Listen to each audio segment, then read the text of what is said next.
ملک میں آئین، ادارے اور پارلیمنٹ محفوظ نہیں، آئین پر عمل نہیں ہوگا تو اضطراب کا شکار ہوں گے۔ مولانا فضل الرحمان کا تقریب سے خطاب، کہا تبدیلیاں لائیں لیکن مخصوص سیاسی مفاد نظر نہیں آنا چاہیے۔ جو اسمبلی بیٹھی ہے اس کا عوام کی نمائندگی سے کوئی تعلق نہیں۔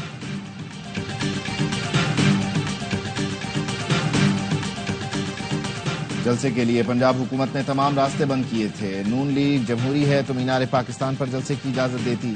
وزیر اعلیٰ کے پی علی امین گنڈاپور کا ویڈیو پیغام، کہا ہمت ہے تو دوبارہ جلسے کی اجازت دیں، آپ کو بتائیں گے جلسہ کیا ہوتا ہے۔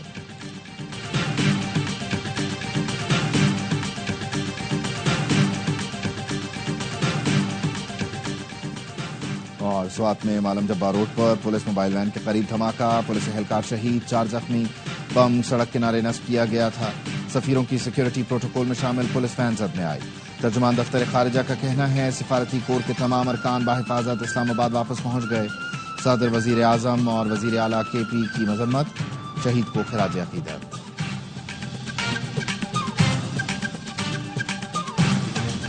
معافی نہیں مانگوں گا، علی امین گنڈاپور کا اعلان، کہا جلسے کے لیے پنجاب حکومت نے تمام راستے بند کیے تھے۔ نون لیگ جمہوری ہے تو مینار پاکستان پر جلسے کی اجازت دیتی۔ اتوار کو میاں والی میں جلسے کا اعلان بھی کر دیا۔ انتشاری سیاست مسترد کر کے عوام نے معاشی پالیسیز میں بہتری کو ترجیح دی۔ ہم جلسے 2028 میں کریں گے، ابھی عوام سے کیے وعدے پورے کرنے کا وقت ہے۔ وزیر اعظم شہباز شریف کہتے ہیں معاشی بحالی سیاسی استحکام سے جڑی ہے۔ سیاسی انتشار کا مقصد عوام کو ریلیف دینے کے عمل کو متاثر کرنا ہے۔ معاشی چیلنج اور دہشت گردی سے نمٹنے کے لیے قوم، سیاسی جماعتوں اور اداروں کو مل کر کام کرنا ہوگا۔ سیاسی افراتفری میں ملک اور قوم کا بہت وقت ضائع ہو چکا، اللہ کا شکر ہے مہنگائی سنگل ڈیجٹ میں واپس آئی۔ ہم سب کا اصل ہدف یہ ہونا چاہیے کہ IMF کا آخری پروگرام ہو، یہ اصل کامیابی ہوگی۔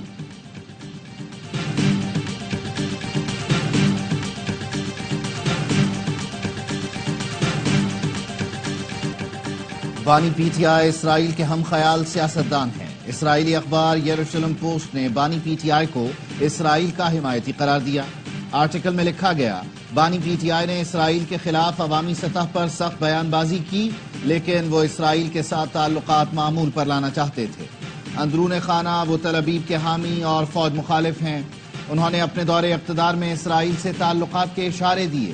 پاکستان میں اسٹیبلشمنٹ نے اسرائیل کے ساتھ تعلقات معمول پر آنے سے روک رکھا ہے۔ مسئلے کے حل کے لیے موجودہ سیاسی قیادت کو بدلنا ہوگا۔ ٹرمپ کی وائٹ ہاؤس واپسی پاک اسرائیل تعلقات کی بحالی تیز کر سکتی ہے۔ یروشلم پوسٹ نے اسرائیل کے اخبار ٹائمز آف اسرائیل کے دعووں کی تصدیق کر دی۔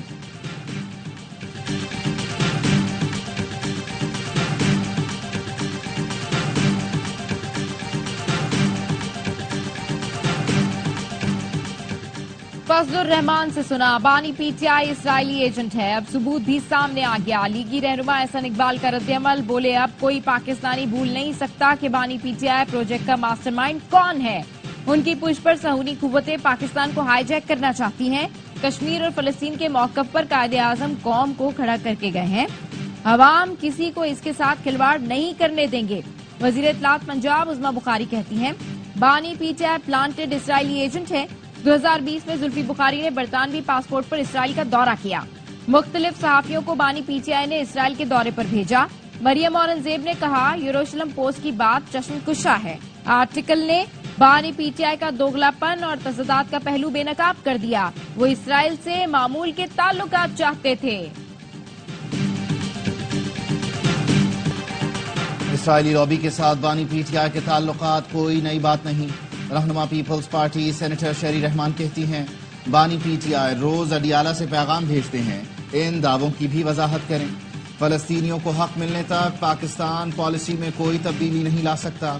سندھ کے سینئر وزیر شرزیل انعام میمن نے کہا یروشلم پوسٹ کے آرٹیکل کے بعد جو اسرائیل سے نفرت کرتا ہے وہ بانی پی ٹی آئی سے بھی نفرت کرے گا۔ بانی پی ٹی آئی کو ہمیشہ گولڈ سمتھ کی سپورٹ حاصل رہی ہے۔ لندن میئر کے الیکشن میں بانی پی ٹی آئی نے یہودی لابی کے امیدوار کی مہم چلائی تھی۔ سعید غنی نے کہا بانی پی ٹی آئی کو کہیں نہ کہیں سے سہولت کاری ہو رہی ہے، اب جو آرٹیکل آ رہے ہیں وہ ہماری باتوں کو سچ ثابت کرتے ہیں۔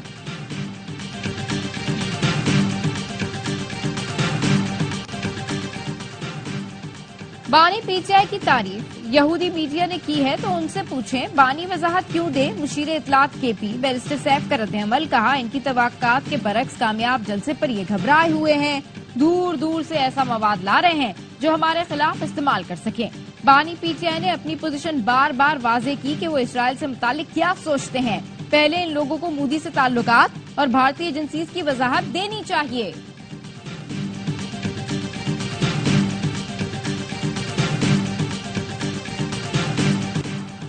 دنیا میں ٹرینڈ بن گیا، جو اسرائیل کے ساتھ ہوگا عوام اس کے خلاف ہیں۔ اسرائیل کو فائدہ پہنچانے والی پروڈکٹ کا بائیکاٹ کر سکتے ہیں۔ امیر جماعت اسلامی حافظ نعیم الرحمان کا خطاب، کہا اسرائیل نے 42,000 سے زائد فلسطینیوں کو شہید کیا۔ اسرائیل میں بھی نتنیاہو کے خلاف احتجاج ہو رہا ہے۔ پاکستان میں کچھ آئی پی پیز کے گھناؤنے کردار اور ملکی معیشت میں تباہی سے متعلق حقائق منظر عام پر آ گئے۔ حکومتی ذرائع کے مطابق کچھ آئی پی پیز نے غلط کانٹریکٹ کی وجہ سے بغیر بجلی پیدا کیے اربوں روپے وصول کیے۔ آئی پی پیز نے غلط کانٹریکٹ کیے جس کا خمیازہ حکومت کو بھگتنا پڑ رہا ہے۔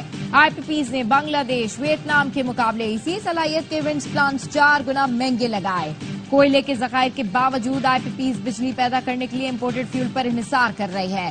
آئی پی پیز نے جتنا امپورٹڈ فیول درآمد کیا اتنی بجلی پیدا نہیں کی۔ حکومت سے اربوں روپے کی سبسڈی حاصل کی۔ آئی پی پیز حکومت کے بے پناہ اصرار کے باوجود فرنزک آڈٹ سے گریزاں ہیں۔ ٹیکس، ڈیوٹی اور انشورنس مد میں بھی آئی پی پیز مالکان کو سہولتیں دی گئیں۔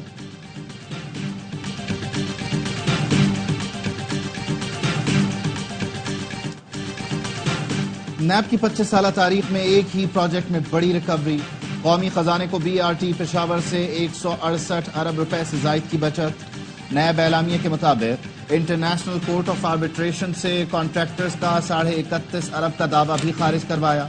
منصوبے کی تحقیقات کا آغاز 2018 میں ہوا۔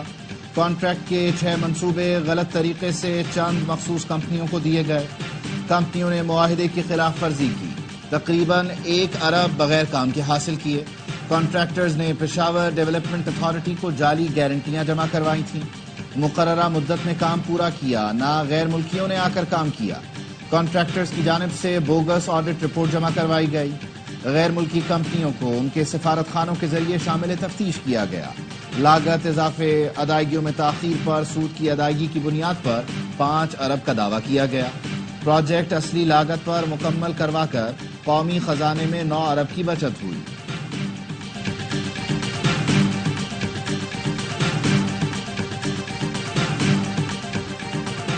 ایران کے صوبے خراسان میں کوئلے کی کان میں دھماکہ، 51 افراد جاں بحق ہو گئے، متعدد افراد زخمی بھی ہوئے۔ دھماکے کے وقت کان میں 70 افراد کام کر رہے تھے۔ گیس بھرنے سے دھماکہ ہوا۔ وزیر اعظم شہباز شریف کا جانی نقصان پر افسوس کا اظہار۔ ایران کے عوام اور حکومت کے لیے یکجہتی کا پیغام، کہا دکھ کی گھڑی میں ایران کی حکومت اور عوام کے ساتھ کھڑے ہیں۔ جنگی جنون میں مبتلا اسرائیل کے لبنان پر وحشیانہ حملے۔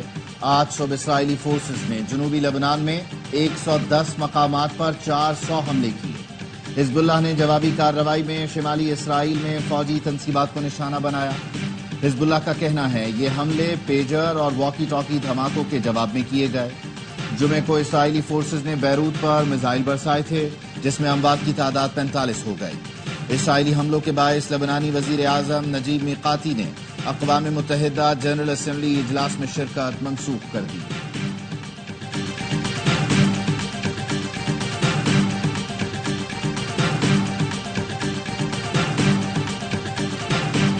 لبنان کو ایک اور غزہ بننے نہیں دیا جا سکتا۔ لبنان اسرائیل جنگ کو ہر صورت روکنا ہوگا۔ اقوام متحدہ کے سیکرٹری جنرل اینٹونیو گوتریس کہتے ہیں لبنان کو غزہ کی طرح کھنڈرات میں تبدیل ہونے سے روکنا ہے۔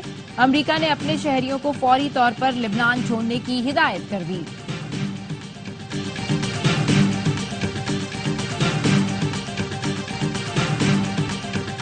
برآمدات کو فروغ دینے کے لیے 8.5 ارب روپے کی منظوری دی گئی۔ ٹیکسٹائل اور زراعت کی عالمی برانڈنگ کے لیے اقدامات کیے جا رہے ہیں۔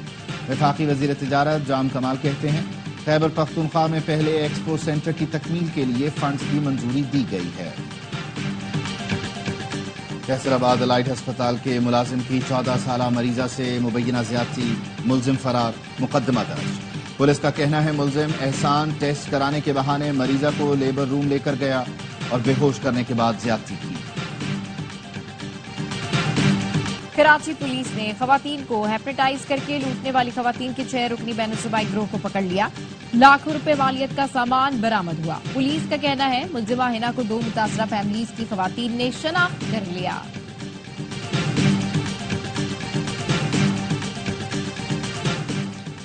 کانگو وائرس میں مبتلا نوجوان کوئٹہ کے فاطمہ جناح ہسپتال میں دم توڑ گیا. مریض کو گزشتہ روز تشویشناک حالت میں ہسپتال لایا گیا تھا. بلوچستان میں رواں سال کانگو وائرس سے اموات کی تعداد 9 ہو گئی ہے. رواں سال صوبے میں کانگو کے 34 کیسز رپورٹ ہو چکے ہیں. پاکستان اٹامک انرجی کمیشن نے عالمی سطح پر ایک اور سنگ میل عبور کر لیا. بین الاقوامی ایٹمی توانائی ایجنسی نے پیسفک کو جنوبی ایشیا کو لبرٹیو سینٹر کا درجہ دے دیا. Chairman Pakistan atomic energy commission اور IAEA نمائندہ نے یادداشت پر دستخط کیے. ملک بھر کے میڈیکل کالجز میں داخلے کے لیے MD کیٹ کا انعقاد. لگ بھگ 1,67,000 سے زائد امیدواروں کی شرکت. کراچی اور لاڑکانہ کے کچھ طلبہ کا امتحانی مراکز قبل از وقت بند ہونے کا شکوہ. لاڑکانہ میں طلبہ نے SSP لاڑکانہ کے سامنے احتجاج کیا. MD کیٹ میں نقل کرانے کے الزام میں 8 ملزمان کرک سے گرفتار. غزہ میں اسرائیلی فورسز کے وحشیانہ حملے. 3 روز میں 119 فلسطینی شہید. زیتون میں اسکول پر بمباری میں 30 فلسطینی شہید، متعدد زخمی. دیر البلا میں اسرائیلی حملے میں متعدد فلسطینی زخمی ہوئے. اسرائیلی فوج کا رام اللہ میں الجزیرہ TV کے دفتر پر دھاوا. تل ابیب میں ہزاروں افراد کا وزیر اعظم نتن یاہو کے خلاف مظاہرہ. سکھ رہنما کے قتل کی بھارتی سازش بے نقاب ہونے کے بعد بائیڈن سے مودی کی پہلی ملاقات. ڈیلاویئر میں امریکی صدر کے رہائش گاہ کے باہر سکھوں کا احتجاج. بھارتی وزیر اعظم مودی کے احتساب کا مطالبہ. گرپتون سنگھ پنو کے قتل کی سازش پر امریکہ میں مودی حکومت کے خلاف مقدمہ درج ہے. امریکی صدر ایک بار پھر الجھن کا شکار. اسٹیج پر مودی کو متعارف کرانا ہی بھول گئے. ویڈیو سوشل میڈیا پر وائرل. کوڈ رہنماؤں کے اجلاس میں بائیڈن بھول گئے کہ اب کس کو بلانا ہے. تقریب کے ناظم نے مودی کو خطاب کی دعوت دی.